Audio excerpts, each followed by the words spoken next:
Bonjour à toutes et à tous, je suis Pauline Capmas, journaliste, autrice et créatrice de contenu. Bienvenue dans ce nouvel épisode de Grossophobia, le podcast qui déconstruit les idées reçues sur le poids et met en lumière la grossophobie ordinaire à travers des décryptages, des interviews et des témoignages. Pour ne manquer aucun épisode, je vous invite à vous y abonner sur votre plateforme d'écoute, mais aussi à suivre le compte Instagram Grossophobia Podcast. Ça prend quelques secondes, c'est gratuit et ça m'aide énormément. Si vous aimez ces ressources, n'hésitez pas à les liker, à les commenter et à les partager autour de vous.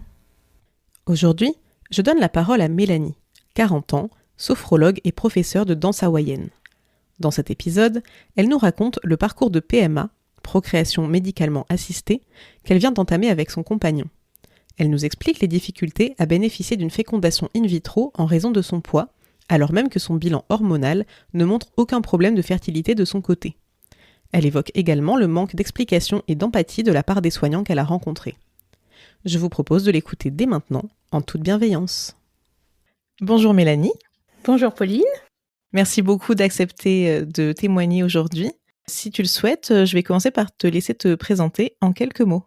Oui, donc moi c'est Mélanie, je viens d'avoir 40 ans il y a quelques jours, 3 semaines maintenant. Je suis actuellement en reconversion professionnelle, donc j'étais juriste avant et aujourd'hui je suis sophrologue. Alors je vais commencer tout de suite par poser ma petite question d'introduction que je pose à tous mes invités. Si tu devais décrire ton corps en un mot, ce serait quoi ? Alors je sais pas si je peux décrire mon corps en un mot, mais en tout cas, je peux au moins lui adresser un mot. Moi, j'ai envie de lui dire merci. Merci, pour tout ce qu'on a, vécu, pour tout ce qui m'a permis de vivre, jusqu'à présent, et tout ce par quoi, on est passés, ensemble, les bonnes expériences comme les mauvaises parce que finalement, c'est aussi ce qui fait, la personne que je suis aujourd'hui. Donc voilà, je lui dirais merci. J'aime vraiment beaucoup. Ça fait vraiment du bien de voir voilà que tu aimes. Tu as l'air en tout cas manifestement d'aimer ton corps, donc c'est chouette. Ouais. Aujourd'hui, on est là pour parler de PMA, mais avant ça, est-ce que tu peux nous parler un peu de toi avant ? On aimerait voilà peut-être savoir un peu qui est Mélanie, comment s'est construit ton rapport à ton corps. Donc, peut-être me raconter un peu ton histoire avant. Est-ce que tu as vécu, par exemple, de la grossophobie avant de vivre cette grossophobie médicale actuelle ? Voilà, je te laisse nous en parler. Oui. Alors moi, j'ai toujours été ronde ou grosse, peu importe. Moi, ça me gêne pas d'employer le terme grosse. Je trouve que c'est un adjectif qualificatif en fait, et il n'y a pas forcément de connotation négative, sauf dans l'esprit de celui qui le prononce de cette manière-là. Mais en tout cas, moi, j'ai pas de souci avec ce mot-là. Moi, je suis métisse, je suis d'origine polynésienne, donc j'ai hérité des gènes de mon papa et j'en suis très fière d'ailleurs. Voilà, et donc du coup, j'ai toujours vécu, en tout cas, avec des rondeurs.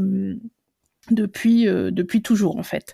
Je pense que je suis assez chanceuse dans le sens où j'ai jamais vraiment réellement vécu de grossophobie, que ce soit dans ma vie de tous les jours, dans ma vie professionnelle lorsque j'étais juriste ou aujourd'hui maintenant que je suis sophrologue.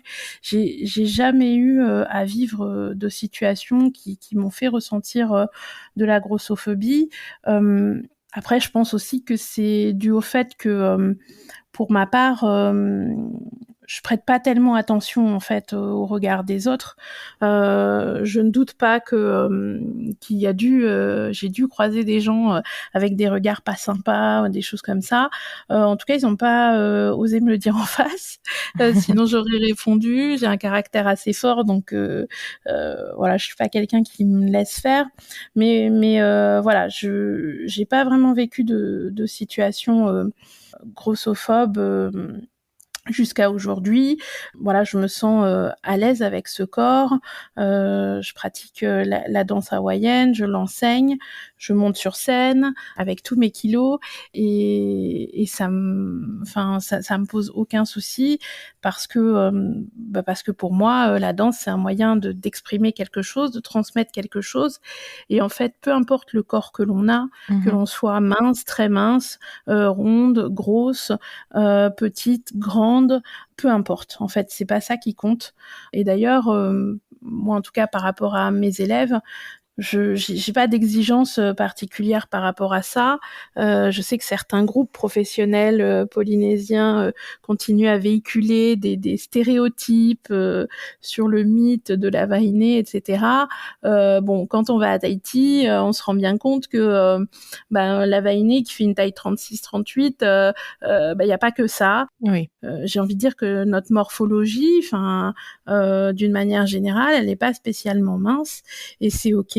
On vit très bien avec et ça nous empêche pas de nous montrer, de nous habiller comme on a envie et de vivre notre vie sans se mettre de barrières liées à l'image de notre corps en fait. Je trouve ça super inspirant comme philosophie. Dans les îles, on est très cool, hein. Dans les îles, on est très cool, on aime les gens, et voilà. Et bien sûr, c'est pas le monde des bisounours. Évidemment qu'il y a sans doute des gens qui ont du mal avec ça, mais d'une manière générale, on accepte les gens comme ils sont et sans rapport avec leur taille, leur poids, etc. Ok. Si tu veux, on peut commencer par rentrer un peu plus dans le vif du sujet, qui est aujourd'hui la PMA. Donc, tu es en parcours PMA. Est-ce que peut-être tu peux expliquer ce que c'est pour les gens qui connaissent pas? Oui. Et puis ensuite, comment est-ce que tu t'es retrouvée à faire ça? Donc la PMA, c'est la procréation médicalement assistée. Donc en fait, avec mon compagnon, on a un projet bébé et après 1 an d'essai infructueux, on est allé consulter pour voir un petit peu ce qui se passait et ce qu'on pouvait faire. Et donc on a fait un certain nombre d'examens et compte tenu de notre âge, mon gynéco de ville, si je puis dire, nous a orientés vers un centre de procréation médicalement assistée. Alors il faut savoir que c'est un parcours qui est long, qui est fastidieux. En tout cas, en France, je sais pas comment c'est dans les autres pays, mais en tout cas en France, rien que pour avoir un premier rendez-vous, c'est long. Ça prend des semaines. Mais en tout cas, voilà, on a fait ce constat que au bout d'un peu plus d'1 an d'essai, il n'y a pas eu de grossesse spontanée, donc on est allé consulter une gynécologue dans un centre de PMA. D'accord. Préalablement à ça, on avait fait un certain nombre d'analyses, donc bilan sanguin de mon côté, spermogramme du côté de mon chéri.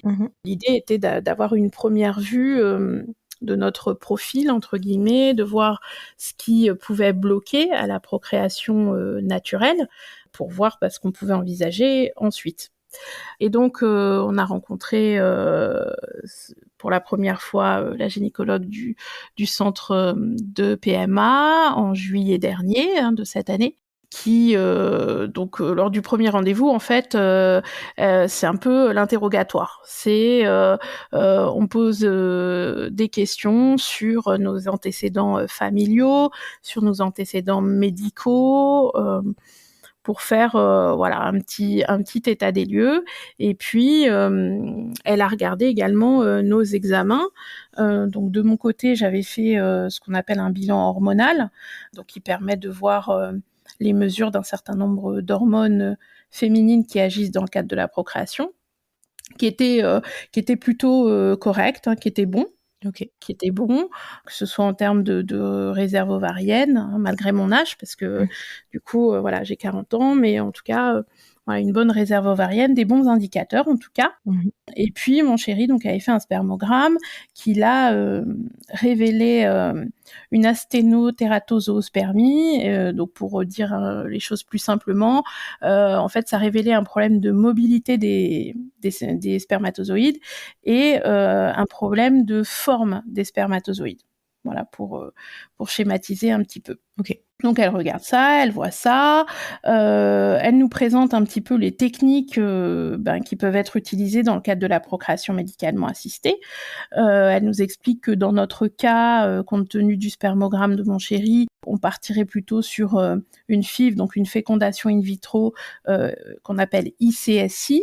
Donc en fait, une fécondation in vitro ICSI, ça permet de sélectionner les spermatozoïdes, je dirais les plus parfaits pour aller féconder les ovocytes.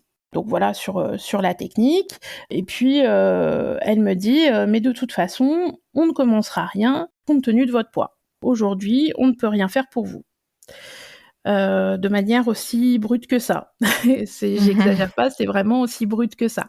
Alors, pour être très honnête, je m'y attendais un peu parce que je m'étais renseignée avant et j'ai découvert que dans le monde merveilleux de la PMA, on prenait en compte l'IMC. Ok. Le fameux IMC, et que effectivement, certains centres avaient des exigences d'IMC. En fait, tous les centres ont des exigences d'IMC, mais à des degrés différents, on va dire. Voilà. Chacun, il n'y a pas de norme nationale qui dit si vous avez un tel IMC, au-delà d'un tel IMC, vous pouvez pas avoir accès à la PMA. C'est voilà, chaque centre qui fait comme il a envie. Ok. Pour être clair. Donc là, ça nous tombe dessus quand même si on s'y attend, même si on s'y est préparé. Oui, ça confirme en tout cas les craintes. Ouais, c'est très brut. On prend pas de pince pour nous l'annoncer. On nous explique pas non plus pourquoi ces exigences, parce que il y a ça aussi derrière. Je pense que c'est important aussi de comprendre le pourquoi du comment. Pourquoi est-ce qu'on exige un certain IMC et pourquoi on ne fera rien au-dessus d'un certain IMC. On nous explique pas. Surtout que ton bilan était bon. Surtout quand mon bilan hormonal et compte tenu de mon âge, voilà, ce qu'on regarde notamment, la réserve ovarienne était bonne. J'ai même une réserve ovarienne qui est meilleure que beaucoup de femmes de mon âge. Voilà, des dosages bons. Et le seul point bloquant et qui fait que on peut pas aller plus loin aujourd'hui, c'est mon poids. Voilà, et c'est mon IMC. Et donc elle me dit de toute façon, tant que vous perdrez pas 20 kilos, nous on peut rien faire. Voilà. Et là on est face à ça. Est-ce qu'elle te donne des pistes, je sais pas, est-ce qu'elle t'oriente vers un diététicien, un médecin pour t'aider justement, ou elle te dit juste ça comme ça? Alors pas du tout. Donc ça aussi, ça m'a quand même assez surpris. En fait, quand on consulte un gynécologue du centre de PMA, en tout cas moi c'est mon expérience, peut-être qu'ailleurs c'est autrement, mais en tout cas c'est vraiment très technique. On nous regarde comme des machines et on voit comment on peut booster la machine, si je puis dire, pour obtenir un résultat. Mais on ne nous accompagne pas de manière globale. On m'oriente pas vers une diététicienne, on m'oriente pas vers un endocrinologue, on m'oriente pas vers un acupuncteur. Enfin, en tout cas, voilà, on ne m'oriente nulle part. On me dit juste, voilà, il faut perdre 20 kilos et point. En sachant que moi, donc j'avais un peu anticipé tout ça puisque je m'attendais à ça. Et dans le cadre de ma routine sportive, puisque j'ai toujours fait du sport dans ma vie d'ailleurs, contrairement à ce que certaines personnes peuvent penser, j'ai toujours fait du sport dans ma vie. Ces fameuses idées reçues. Ouais, non mais il y a beaucoup d'idées reçues là-dessus, et bon, moi j'ai toujours fait du sport dans ma vie. Et pour en avoir discuté avec ma coach sportive, elle me disait mais en fait il doit y avoir un autre problème qui bloque ta perte de poids par rapport à tout ce que j'ai pu mettre en place, que ce soit la routine sportive, le rééquilibrage alimentaire, etc. Il y a forcément quelque chose qui bloque. Voilà, il y a forcément quelque chose qui bloque. Et donc j'avais fait quelques recherches et notamment je m'étais un peu renseignée sur la résistance à l'insuline. Donc il faut savoir que dans le bilan hormonal, il y a on mesure la glycémie à jeun, qui dans mon cas était tout à fait dans les normes. Donc je ne suis pas diabétique, je n'ai pas de diabète. D'accord. Et donc je dis à la gynéco, écoutez, je mets beaucoup de choses en place, pourtant ma perte de poids est très lente, très difficile. Est-ce que vous pensez pas qu'on pourrait tester la résistance à l'insuline? Mmh. Donc c'est moi qui lui dis, j'aimerais qu'on voit, est-ce qu'on peut tester la résistance à l'insuline? Parce que c'est pas avec la glycémie à jeun qu'on voit si on est résistant à l'insuline. Je sais que c'est un autre test. Et donc elle me dit, bah écoutez, je vous fais une ordonnance pour la résistance à l'insuline. OK. Donc elle me fait une ordonnance pour passer ce qu'on appelle un test OMA, qu'on peut passer même sans ordonnance d'ailleurs, en labo, pour vérifier cette fameuse résistance à l'insuline. Et donc je passe ce test et effectivement, le résultat est sans appel, je suis résistante à l'insuline. Alors, est-ce que tu peux expliquer qu'est-ce que ça fait concrètement d'être résistant à l'insuline? Oui, alors donc la résistance, à l'insuline, en fait, on a tous, dans le corps le pancréas qui sécrète de l'insuline, Mmh. et l'insuline, en fait, vise à, nous permettre, d'ingérer, en fait, le sucre, sous forme de glucose dans nos cellules, ce qui nous donne de l'énergie. Et quand on est résistant à l'insuline, nos cellules ne réagissent pas au message de l'insuline qui dit il faut ingérer le glucose. Mmh. Donc nos cellules n'ingèrent pas le glucose et en réaction, et ben du coup stockent sous forme de graisse. OK. Donc c'est pour ça que la résistance à l'insuline engendre une prise de poids. C'est une sorte de prédiabète en fait. Voilà, l'insuline fait pas bien son job et du coup, les cellules en réponse stockent les graisses. OK. Et donc ça explique, une prise de poids ou la difficulté à en perdre?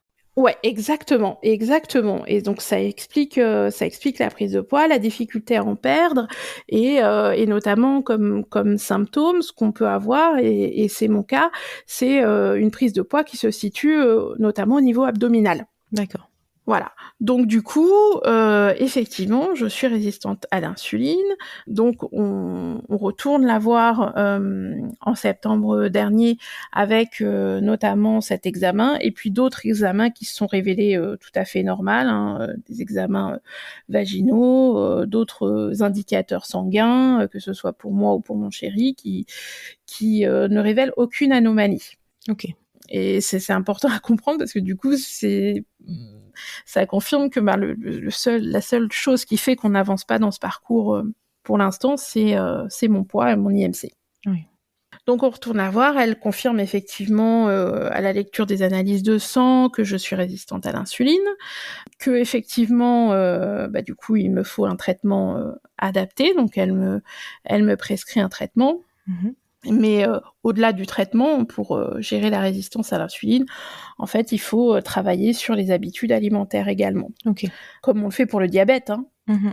Il faut adopter d'autres comportements alimentaires. Donc là, pareil, hein, aucune aide de ce côté, même pas les coordonnées d'une diététicienne spécialisée dans la résistance à l'insuline pour dire bon ben voilà, pour que l'accompagnement soit j'ai envie de dire complet, hein. C'est juste Oui.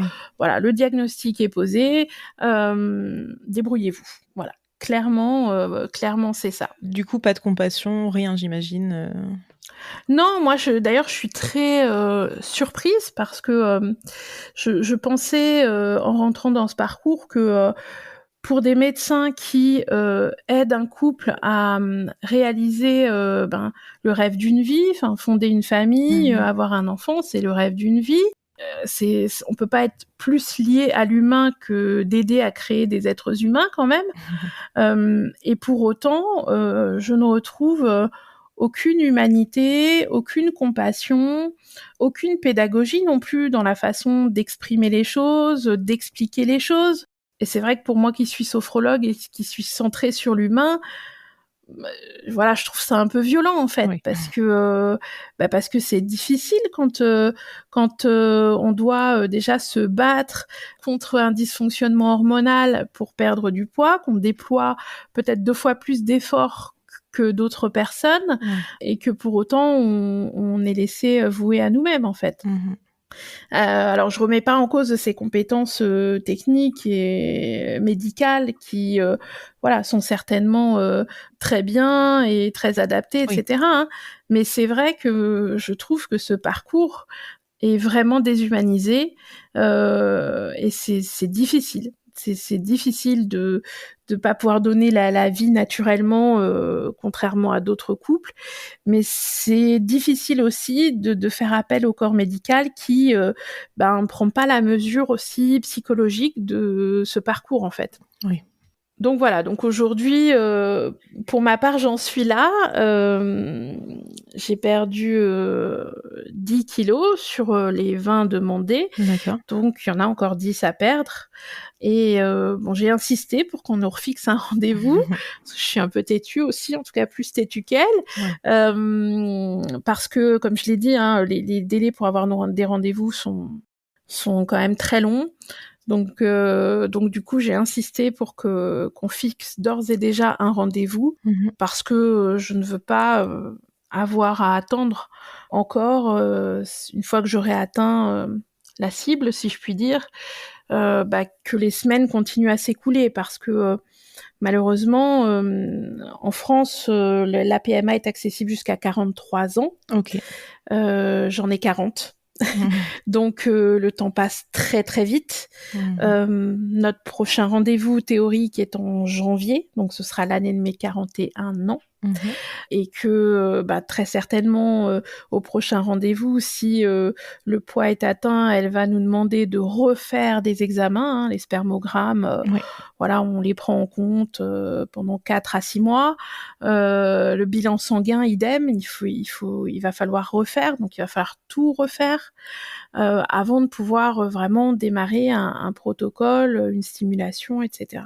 OK. Donc là, je suis vraiment au début du parcours. Le parcours est encore long Mmh. et difficile, mais voilà, il faut tenir le coup Oui. parce que l'enjeu en vaut la chandelle. Qu'est-ce que tu mets en place du point de vue de la résistance à l'insuline justement pour multiplier tes chances, dans ta perte de poids et donc, dans le parcours ensuite de PMA? Alors pour ma part, j'ai une routine sportive évidemment, OK. une routine sportive, donc j'ai 4 à 5 séances par semaine, à la fois de cardio et de renforcement musculaire pour travailler les 2 pans puisque le cardio, c'est ce qui permet de dépenser beaucoup de calories et le renforcement musculaire pour travailler sur les muscles. Et parallèlement à ça, je travaille aussi sur mes habitudes alimentaires parce que en fait, quand on est résistant à l'insuline, par exemple, il faut que le petit déjeuner ne soit pas sucré, plutôt salé. Mmh. Parce qu'il faut pas commencer sa journée en apportant du sucre au corps qui va lui faire générer beaucoup d'insuline. Et les cellules vont pas pouvoir répondre et donc du coup vont stocker tout de suite. D'accord. Donc du coup, pour mettre l'organisme en marche correctement, il faut mettre en place un petit déjeuner salé. D'autres habitudes alimentaires, par exemple, c'est de ne plus consommer tout ce qui est à farine blanche. Mmh. Donc au lieu du pain, d'une baguette classique, plutôt opter pour un pain complet. Idem sur les féculents, opter plutôt pour des féculents complets, des pâtes complètes, du riz complet. Également, j'avais rencontré une naturopathe qui m'avait conseillé dans l'ordre de consommation des aliments lors d'un repas. Donc il faut qu'un repas soit composé, en tout cas dans mon cas, Mmh. de protéines, d'une part de féculents et de légumes, de commencer par les légumes OK. parce que ça va aider l'organisme. L'organisme va ingérer les fibres en premier et ça va aider l'organisme à pouvoir ingérer le reste s'il commence son travail sur les fibres. Voilà, donc plein de choses comme ça à intégrer au quotidien, des aliments aussi qui sont plutôt favorables à la gestion de la résistance à l'insuline, comme les poissons gras, les petits poissons gras, la sardine, Mmh. le saumon, l'avocat, voilà. Tout ce qui est riche en oméga 3 et 6 en fait? Ouais, exactement, exactement, tout à fait.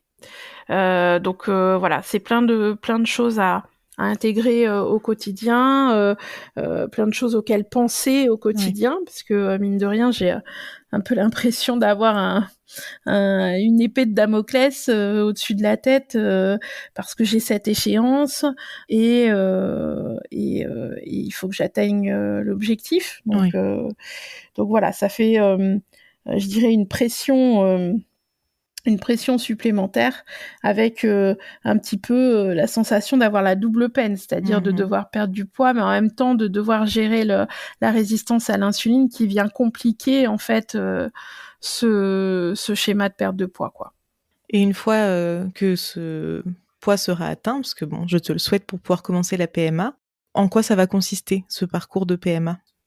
Alors ensuite, quand le poids sera atteint et qu'on aura accès à ce parcours, donc nous, on sait déjà en termes de technique, parce qu'il en existe plein, hein, il y a l'insémination artificielle qui consiste en fait à inséminer du sperme directement dans l'utérus pour que ce sperme aille féconder les ovocytes.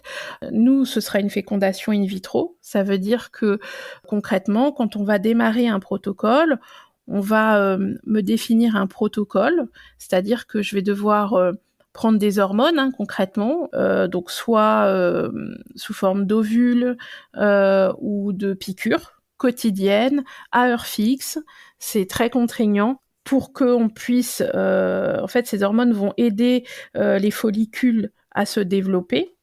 Quand ces follicules se seront suffisamment développés, donc pendant tout ce laps de temps, j'aurai des prises de sang et des échographies tous les 2 à 3 jours pour voir si ces follicules se développent bien, si on en a d'une taille suffisamment correcte pour pouvoir ensuite faire une ponction. Donc là, je rentrerai au centre de PMA et donc elle m'a expliqué que ce serait sous anesthésie générale. D'accord. Pour ponctionner donc en fait tous les follicules qui auront grandi et ensuite recueillir le spermogramme de mon conjoint et les biologistes feront leur travail de fécondation, de sélectionner les bons spermatozoïdes, les mettre en contact avec les ovocytes. Prier très fort pour que ça se développe. Donc dans mon centre, elle m'a dit qu'ils attendaient ce qu'on appelle J5, c'est-à-dire au bout de 5 jours de développement de l'embryon. Si l'embryon s'est bien développé, qu'il y a tout ce qu'il faut, à ce moment-là, on me transférera cet embryon. Alors dans mon centre, on fait un par un. On transfère pas 2 embryons d'un coup. D'accord. Donc c'est pas le cas partout, mais en tout cas dans mon centre, c'est un seul embryon. Et donc si on a la chance, voilà, d'avoir un embryon qui s'est bien développé, on me transférera un embryon en espérant que ce petit pingouin s'accroche et se développe comme une grossesse lambda, avec toujours des injections d'hormones le temps de l'accroche, puisque le corps, en fait, normalement le fait naturellement, hein, sécrète ces hormones naturellement. En cas de grossesse, mais comme nous c'est pas naturel, et du coup il faut que ce soit des hormones de synthèse qui soient injectées. D'accord, c'est plus clair. Et du coup, je t'ai connue sur Instagram parce que tu as lancé ton compte PMA pour Curvy Girl. Oui. Est-ce que tu peux me dire pourquoi tu as souhaité partager ton parcours sur Instagram ? Alors j'ai lancé ce compte parce que en fait c'est un peu comme mon journal intime. Ça me permet un peu de partager ce qu'on vit au quotidien. Et j'ai déjà tellement d'échanges hyper constructifs, très bienveillants avec d'autres femmes dans le même parcours, avec d'autres femmes également qui sont confrontées à une obligation de perte de poids. Donc l'idée, c'était vraiment de partager pour aider, parce que ne serait-ce que sur le diagnostic de résistance à l'insuline, j'ai eu beaucoup d'échanges en privé avec des femmes qui savaient pas du tout ce que c'était, à qui on n'a jamais parlé de ça, et qui du coup se disent mince, effectivement, je me pose la question, il faudrait peut-être que je vérifie. Et puis d'un autre côté, de recevoir aussi des conseils, des retours d'expérience d'autres femmes qui sont encore plus avancées que moi dans le parcours. Et je dois dire que jusqu'à présent, voilà, il y a énormément de bienveillance, énormément d'échanges très constructifs. Et je suis très contente d'avoir cet espace d'expression dédié.